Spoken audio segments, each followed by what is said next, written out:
At our production company, MXR, we love to shoot slow motion. And actually, we shoot slow motion so much that we bought our own Phantom. This is the gold standard of slow motion cameras.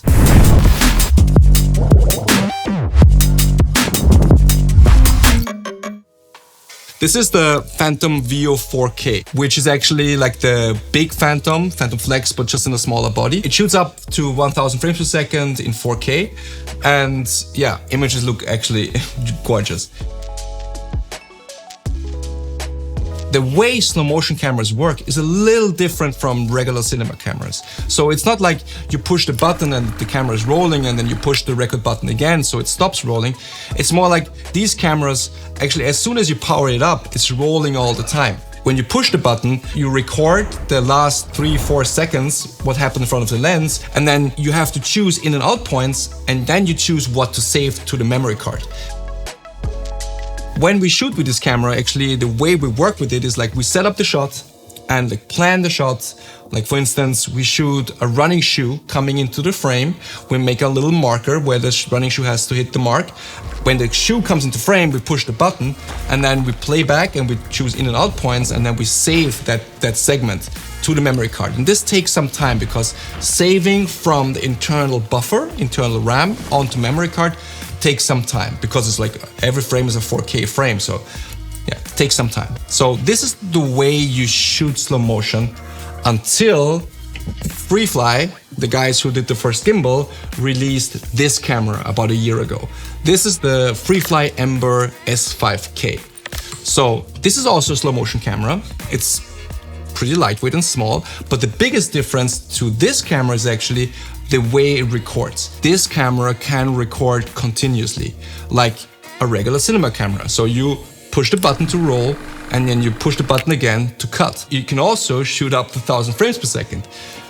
And the camera has an internal storage, so you cannot put any memory cards in or any storage media. The camera only has internal storage, goes up to 4 terabytes. So you roll until the storage is full. I mean, if you shoot 1000 frames per second, you're gonna shoot a lot of footage when you keep the camera rolling. But this is just how it works, which is pretty interesting, which makes shooting slow motion much more easy than the ring buffer style with this camera. So what is the drawback? Why would I ever want to shoot on this camera when this is so much easier to shoot with, right?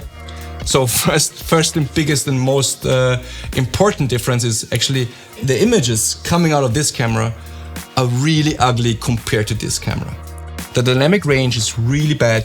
You have to really take care of your highlights. You have a lot of noise in the lows, and the color science is like just really bad. It looks very desaturated and you cannot do too much in color grading.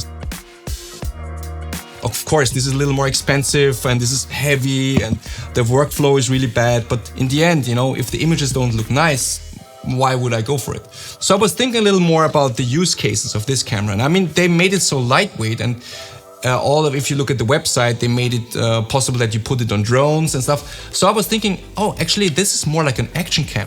So I treated it like that.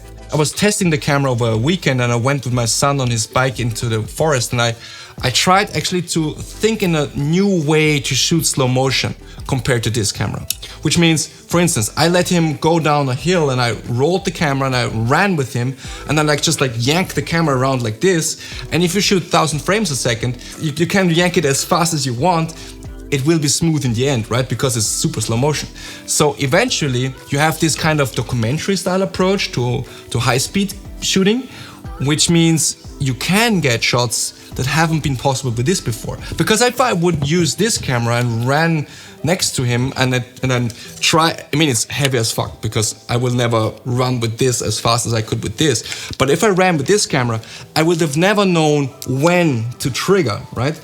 But it doesn't matter with this camera. I just can roll the camera, run with him, and then in editing, look for the nice moments and then edit this together. For me as a creative filmmaker, I found out that this camera has actually a very interesting use case, which is more like documentary style high-speed camera, or you can even call it the GoPro of super slow motion cameras.